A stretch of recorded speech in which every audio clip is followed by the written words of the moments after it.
नांदगांव की इस पवित्र शिव महापुराण की कथा का सबसे बड़ा सौभाग्य, एक सबसे बड़ा सौभाग्य इस नांदगांव की कथा का ये है, हम इस कथा के माध्यम से माननीय आमदार जी को, सुहाजी अण्णा जी को हम साधुवाद इस बात का देना चाहते हैं कि ये जो कथा आपने ली है, ये कथा पितृपक्ष के अंदर जिस मासिक शिवरात्रि को स्वयं देवता, जिस मासिक शिवरात्रि पर स्वयं पितर, जिस मासिक शिवरात्रि पर स्वयं गंधर्व, जिस मासिक शिवरात्रि पर स्वयं अप्सराएं, जिस मासिक शिवरात्रि पर स्वयं नाग, किन्नर, अप्सरा, गंधर्व, सुर, असुर, देवता, पितर, सब जिस मासिक शिवरात्रि के दिन पूजन करते हैं, मैं आमदार जी को, माननीय कांदे जी को बहुत बहुत साधुवाद दूंगा कि वो शिवरात्रि इस कथा के बीच में पड़ रही है। वो शिवरात्रि इस कथा, नांदगांव वासी, इस नासिक जिले के संपूर्ण निवासी सौभाग्यशाली समझना अपने आप को, भाग्यशाली समझना अपने आप को, और अपने आप को इतना भाग्यशाली समझना कि बाबा देवादिदेव महादेव ने बड़ी कृपा कर कर ये पितृपक्ष की जो शिवरात्रि है उसकी मूलता कितनी है। बाकी की जो शिवरात्रियां पड़ती है, हर महीने की जो शिवरात्रियां पड़ती हैं, मासिक शिवरात्रियां जो पड़ती हैं, प्रत्येक महीने जो शिवरात्रियां पड़ती हैं, उस मासिक शिवरात्रि में हमारे देवता पूजन करते हैं, मानव पूजन करते हैं, गंधर्व पूजन करते हैं, अप्सराएं पूजन करती है। केवल पितृपक्ष की जो मासिक शिवरात्रि होती है, वो शिवरात्रि एक ऐसी शिवरात्रि है जिस शिवरात्रि को स्वयं पितृदेव भी भगवान शंकर की पूजन कर वर प्राप्त कर लेते हैं। भगवान शंकर भी वर प्राप्त कर, भगवान शंकर से पितृ भी वर प्राप्त कर लेते हैं।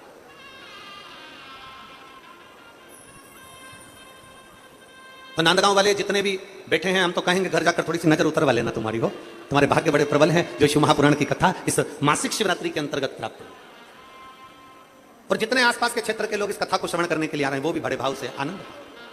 और तेरी कृपा बिना ना हिले एक भी अणु, लेते हैं श्वास तेरी कृपा से।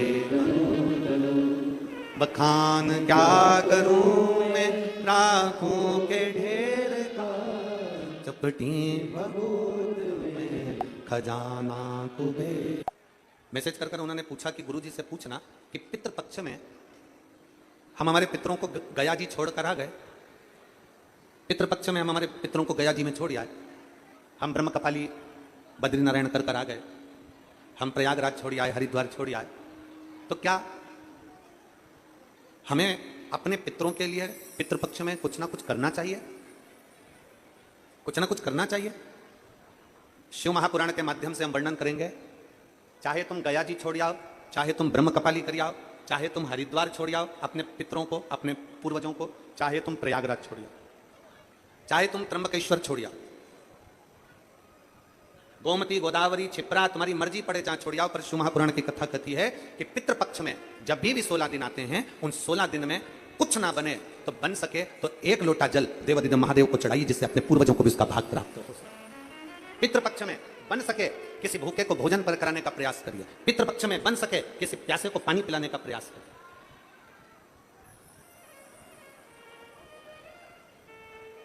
पितृपक्ष के अंतर्गत मौका मिल जाए कभी कि शिव महापुराण की कथा आपके क्षेत्र में हो रही है, 50 kilometre, 10 kilometre, 5 kilometre, 15 kilometre, 3 kilometre, 4 kilometre, 10 kilometre, 150 kilometre, 200 kilometre की दूरी पर भी अगर शिव महापुराण की कथा श्रवण करने के लिए पंडाल में अगर आप पहुंच रहे हो, तो यह मानकर चलना कि 12 ज्योतिर्लिंग का दर्शन कर आप शिव तत्व को प्राप्त करने के लिए जा रहे हैं।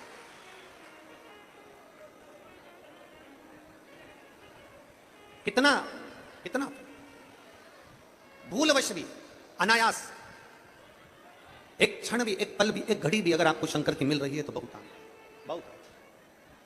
और मेरे तो जितने कार्यकर्ता भाई है ना, जितने कार्यकर्ता लोग यहाँ पे लगे हुए हैं, हमारे श्रीमान आमदार जी के जितने भी कार्यकर्ता लगे, मैं तो उनसे भी कहूंगा, आप कार्य करो, मना नहीं, पर साथ में एक चीज और करो। ये कथा पितृपक्ष की है, सुनने का अगर मौका मिल रहा है ना, तो 2 क्षण काम करो, पर मुख बंद कर कर इस कथा को जितना सुन सकते हो कार्यकर्ता के साथ भी, तो भगवान की कृपा आपके पूरे परिवार पर जरूर। एक पत्र है, आज थोड़ा लेट हो गए थे तो हम पत्र, 3 महीने में बाबा सुनता है, पर गुरुदेव मेरे बाबा ने तो इन्हें 1 हफ्ते तांबे के कलश में रुद्राक्ष दिलाकर 1 हफ्ते पानी को डाला शिवजी पर, और वो पानी अपने पति को पिलाना प्रारंभ करा। आज बाबा की कृपा से उसका डायलिसिस भी बंद हुआ, और चलकर हमारे पति और हम बाबा को यहां प्रणाम करने के लिए आए, शिव जी को नमन करने के लिए आए। उन्होंने कहा था ये बैठ नहीं पाएगी, उठ नहीं पाएगी, पर दीदी बोल रही हैं हम रुद्राक्ष का जल रोज देते हैं, शंकर का चढ़ा हुआ जल इसको रोज पिलाते हैं, और उसी जल के बल पर और डॉक्टरों के बल पर आज ये बेटी बैठी है और व्हील चेयर पर बैठी है, तो उम्मीद है कि एक दिन चलकर भी बाबा के पंडाल जरूर आए। शिव तत्व और रोमती बहुत साधु था, बहुत साधु। शिव को प्राप्त करना।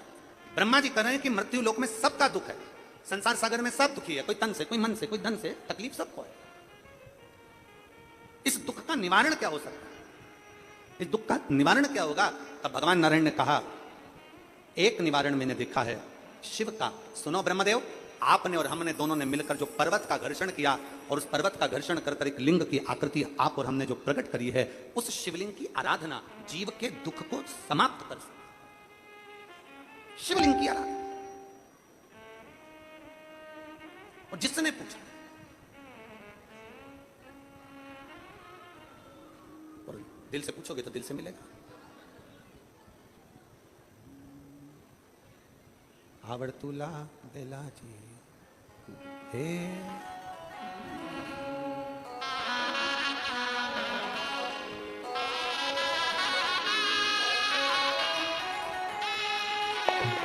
हे भोला शंकरा, हे भोला शंकरा, आवड़ तुला बेलाची, आवड़ तुला बेलाची, बेलाचा पाणाची, हे भोला शंकरा। वो अपने साथ में रखते हुए बड़े भाव से नाचते हुए, मैं चैनल वालों से भी कहूंगा पितरों का, पूर्वजों का फोटो भी अवश्य दिखाएं। जय हो।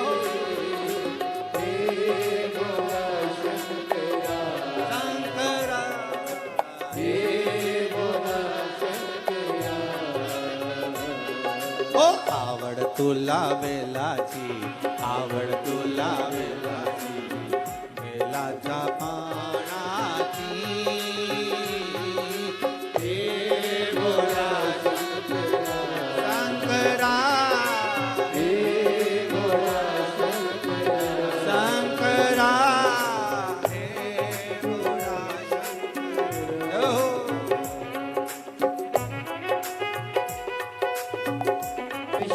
डमरू हाथी संग नाचे पार्वती, ओ त्रिशूल डमरू हाथी संग नाचे पार्वती, ओ त्रिशूल डमरू हाथी संग नाचे पार्वती। आवड़ तुला बेलाची, आवड़ तुला बेलाची, आवड़ तुला बेलाची, आवड़ तुला बेलाची, बेलाच्या पाण्याची, हे भोला शंकरा, शंकरा, हे भोला शंकरा, हे भोला शंकरा। आवड़ तुला बेलाची, आवड़ तुला बेलाची, बेलाच्या पाण्याची, हे भोला शंकरा, हे कमरेला लावली लंगोटी, गळ्यात नागोबा डोलती, हो कमरेला लावली लंगोटी, गळ्यात नागोबा डोलती, हो कमरेला लावली लंगोटी, गळ्यात नागोबा डोलती, हो कमरेला लावली लंगोटी, गळ्यात नागोबा डोलती। आवड़ तुला बेलाची, आवड़ तुला बेलाची, बेलाच्या पाण्याची, हे भोळ्या शंकरा, हे भोळ्या शंकरा। आवड़ तुला बेलाची, आवड़ तुला बेलाची, बेलाच्या पाणाची, हे भोळा शंकरा, शंकरा, हे भोळ्या शंकरा, शंकरा, हे भोळ्या शंकरा, शंकरा, हे भोळ्या शंकरा। आवड़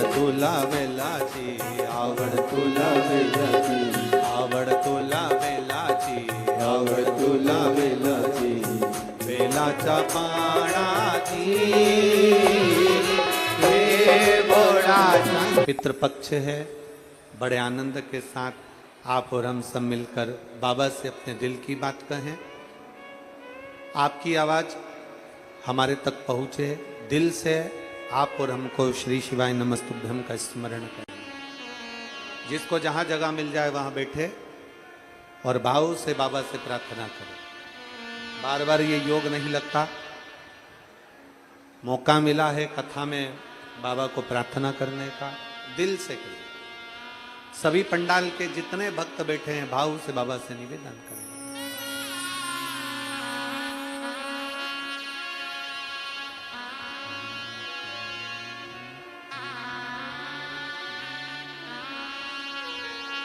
श्री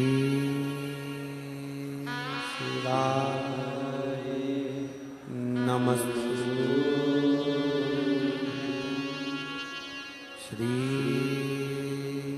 शिवाय नमस्तु। श्री शिवाय नमस्तु। श्री शिवाय नमस्तु। श्री शिवाय नमस्तु। भोला सब दुख काटो ओ भोला सब दुख काटो। शिव शंकर जपो तेरी माला, भोले बाबा जपो तेरी माला, भोला सब दुख काटो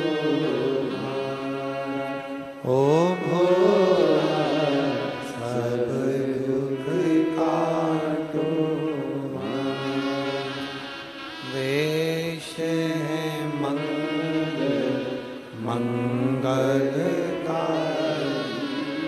वेश है मंगलकारी। शमशान वासी हमारा, शमशान वासी हमारा ओ भोला सब दुख काटो ओ भोला सब दुख काटो।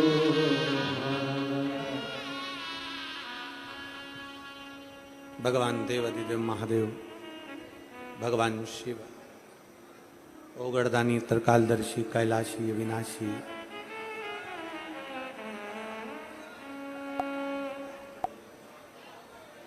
मेरे शिव, जो एक साधारण से साधारण जीव पर भी कृपा कर देते, साधारण से साधारण जीव पर भी करुणा कर देते, साधारण से साधारण जीव पर भी दया कर देते। शिव तत्व कह रहा है। भगवान देवाधिदेव महादेव ने भगवान ब्रह्मा जी को, भगवान स्वयं देवऋषि नारद को शिवलिंग के पूजन का महत्व समझा। कितने लोग हैं जो एक लोटा जल शिव जी को चढ़ाते हो? हाथ उठाओ जरा। सब चढ़ाते हो? बहुत बहुत साधु बात रखिए, साधुता प्रतिदिन।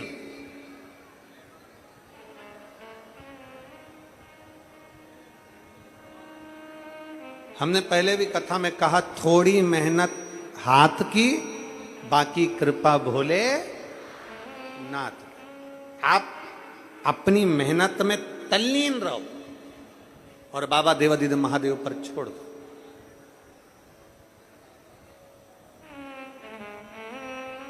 भगवान देवऋषि नारद को मालूम पड़ गया कि शिवलिंग के पूजन का महत्व क्या है।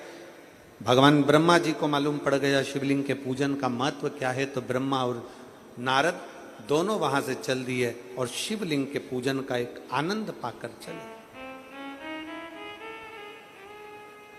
जो मिला है जीवन में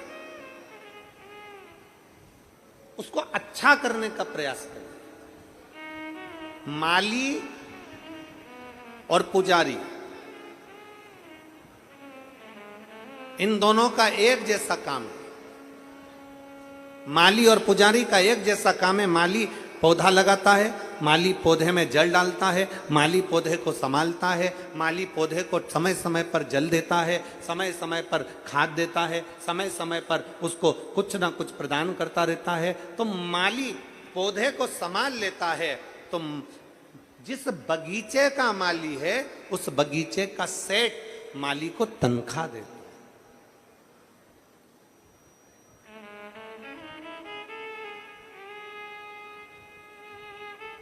बगीचे का जो माली है वो माली को तनख्वाह देता है। माली और पुजारी एक जैसे हैं। माली पौधा को संभाल रहा है, पुजारी भगवान शिव को, भगवान राम को, भगवान कृष्ण के मंदिर में सेवा में लगा हुआ है। पुजारी समय समय पर आरती करना, भोग धराना, समय समय पर भगवान का सेवा संभाल करना, समय समय पर सेवा करना, दोनों में अंतर है। माली सेवा कर रहा है बगीचे को तो बगीचे का सेठ उसको तनख्वाह देता है, और पुजारी अगर दिल से भगवान देवाधिदेव महादेव की सेवा करता है तो जगत का सेठ उसको तनख्वाह देना प्रारंभ कर।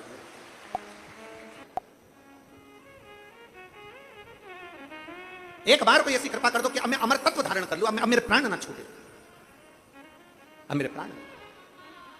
और भोलेनाथ सुना दो ऐसी कथा जिसे सुनकर मैं भी अमर हूं। जिस कथा को सुना था मीरा ने, जिस कथा को सुना था कर्मा ने, भोलेनाथ सुना दो ऐसी कथा जिसे सुनकर मैं भी अमर हूं। आप कृपा करो, आप दया करो, आप करुणा करिए। भगवान देवाधिदेव महादेव, भगवान शंकर माता पार्वती को नंदी पर बिठाकर ले गए अमरनाथ की गुफा में, और अमरनाथ की गुफा में जब कथा श्रवण कराने के लिए लेकर गए माता पार्वती के हाथ में त्रिशूल दे दिया। ले पार्वती ये त्रिशूल ले, सांप को भगा कर जा, मैं तुझे कथा सुना देता। ये त्रिशूल ले, सांप को भगा के जीव जंतु का। अब जरा विचार करिए कि शंकर अगर अमर कथा पार्वती जी को सुना रहे हैं तो भगाने की जरूरत क्या है? लोग तो कथा करते हैं तो सबको बुलाते हैं, आओ साहब, आओ साहब, आओ साहब, कथा हो रही है साहब, नांदगांव कथा हो रही है साहब, नांदगांव कथा हो रही है साहब, नासिक जिले में कथा हो रही है साहब, आओ साहब, आओ साहब, सबको बुलाया जाता है कथा में आओ। पर भगवान शंकर ने हाथ में त्रिशूल लेकर पार्वती से कहा साहब को भगा दे। ले आए त्रिशूल और सबको भगा करा। किसको भगाने की बात कर रहे हैं शंकर भगवान? शिव महापुराण की कथा कहती है पार्वती जी के माध्यम से शंकर भगवान कथा सुनने वालों को नहीं भगा रहे हैं। त्रिशूल के माध्यम से जो कथा सुनने के लिए पार्वती तू बैठ रही है ना, तेरे अंदर कहीं अहम आ जाए, तेरे भीतर कहीं अहंकार आ जाए, तेरे भीतर कहीं अभिमत्ता आ जाए, तेरे भीतर कहीं लोभ आ जाए, तेरे भीतर कहीं तृष्णा आ जाए, कहीं आसक्ति आ जाए, कहीं वासना आ जाए, कहीं लोभ प्रकट हो जाए, तो तेरे भीतर के इन जीवों को भगा दे, तेरे भीतर के जीवों को भगा दे। कथा सुनने जितने लोग पंडाल में आ रहे हैं उनसे निवेदन है, आप कहां बैठे हो वो अंदाजा ना करिएगा। आगे बैठे, पीछे बैठे, दाएं बैठे, बाएं बैठे, इससे अंदाजा नहीं होना चाहिए। आपकी चित्तवृत्ति में यह होना चाहिए कि नांदगांव में, हमारे इस पवित्र गांव के अंदर कथा हो रही है, मेरा भोले बाबा चलकर यहां पहुंचा है, मैं कहीं पर भी बैठकर कथा सुनूं, मुझे इस कथा का लाभ मिला। मैं कहीं पर भी बैठूं, मेरे बाबा की कृपा मुझ पर होनी। अभी अभी हमने छत्तीसगढ़ की कथा में एक बात कही थी, आपके स्मरण में होगा, जिनने सुना होगा उनको याद होगा। हमने कहा था जिसके हाथ नहीं होते क्या भगवान उसको मिलता कि नहीं मिलता? हाथ नहीं है किसी के तो उसको भगवान मिलेगा कि नहीं मिलेगा? जम के बोलो जरा। मिलेगा। किसी का पांव नहीं है तो भगवान मिलेगा कि नहीं मिलेगा? बोलते जाओ जल्दी। मिलेगा। किसी की आंखें नहीं है, भगवान मिलेगा कि नहीं मिलेगा? मिलेगा। किसी की श्रवण शक्ति नहीं है, नहीं सुनता, भगवान मिलेगा कि नहीं मिलेगा? मिलेगा। किसी की वाणी नहीं है, निपट गूंगा है, भगवान मिलेगा कि नहीं मिलेगा? मिलेगा। क्योंकि भगवान इंद्रियों से नहीं मिलता।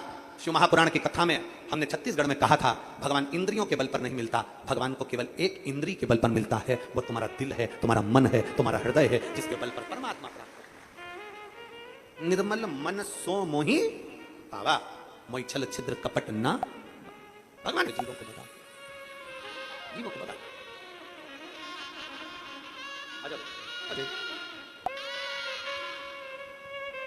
नेत्रों में निंद्रा आ गई, थोड़ी देर सो, नेत्रों में निंद्रा सो, और नेत्रों में जैसे ही निंद्रा आई सोई। शिव जी कथा कहते रहे, तोते का अंडा गिर पड़ा था, उस तोते के अंडे में से तोते का बच्चा बाहर निकल गया था। उस तोते के बच्चे ने हुंकारा भर भर कर कथा का रसतत्व ग्रहण कर लिया। आखिरी में पार्वती जी की निंद्रा खुली जब भोलेनाथ जी बोले, बोल शिव महापुराण की। पार्वती जी के नेत्र, पार्वती तू कथा सुनी है? पार्वती ने कहा मेरा ध्यान शिव में चले गया।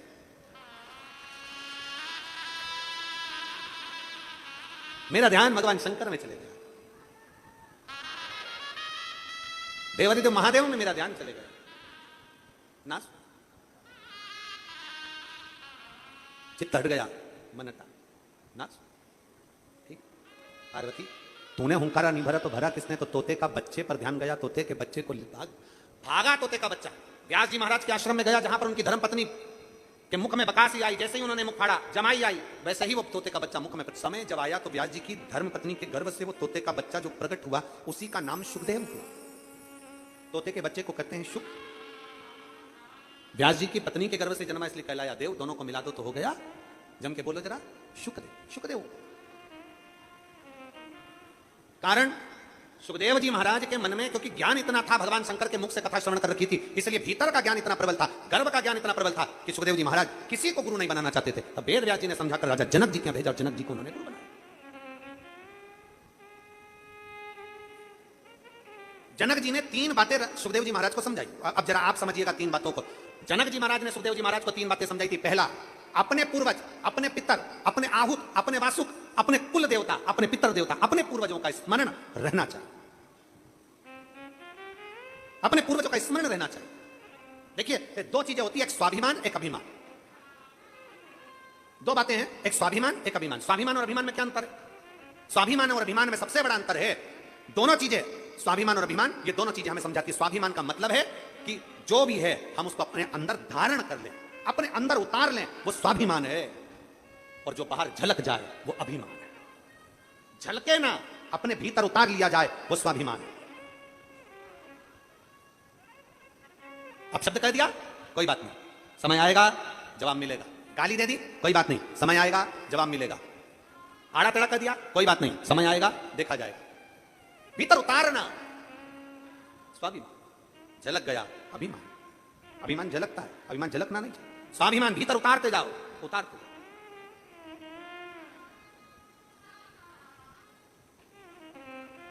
राजा जनक जी ने कहा सुखदेव जी महाराज को 3 बातें समझाई। पहला, अपने पूर्वजों का, अपने पितरों का स्मरण होना चाहिए। अपने पूर्वजों का, अपने पितरों का। क्यों? क्योंकि अब जो बुजुर्ग हैं, जो चले गए, जो अपना घर, अपनी जमीन, अपनी जायदाद छोड़कर चले गए, सब तुम्हें छोड़कर गए, तुम्हारा फर्ज बनता है कुछ नहीं तो कम से कम 1 लोटा जल देवादिदेव महादेव को आप जब चढ़ाएंगे तो उसका 1 अंश मात्र पितरों को भी प्राप्त हो जाता है। 1 अंश मात्र। अभी आज कितनी तारीख है? जम के बोलो जरा। 26। कथा कब तक चलेगी? 2 तारीख। 7 दिन की कथा में बीच में 30 तारीख को शिवरात्रि भी पड़ेगी, मासिक शिवरात्रि, और पितृपक्ष की शिवरात्रि।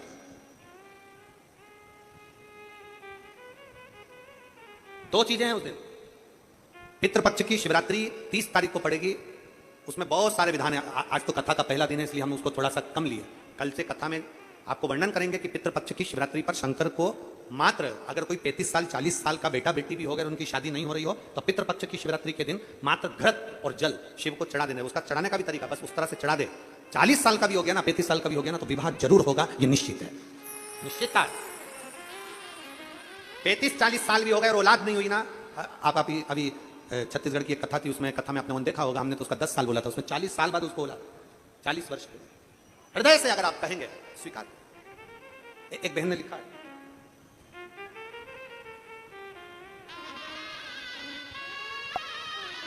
आज मैं बाबा को धन्यवाद देने आई हूं और अपने मकान का फोटो भी लगाई हूं।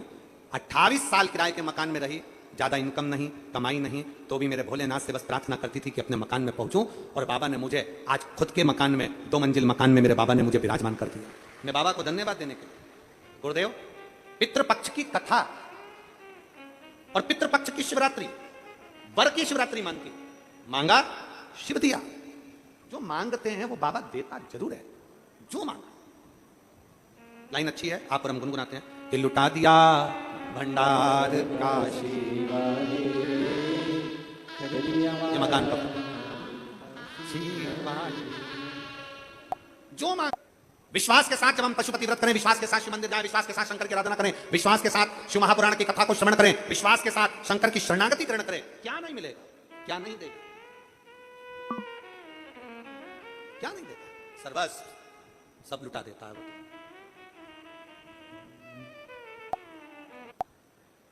जनक जी ने 3 क्रम बताए, 3 बातों को, एक अपने पूर्वजों का, अपने पितरों का स्मरण, दूसरा मनुष्य की देह मिली है तो गुरु का मंत्र, गुरु स्मरण जरूर, और तीसरा ग्रस्त आश्रम में रहकर, परिवार में रहकर शिव की आराधना जरूर, शंकर की आराधना। जिस आश्रम में हो आप,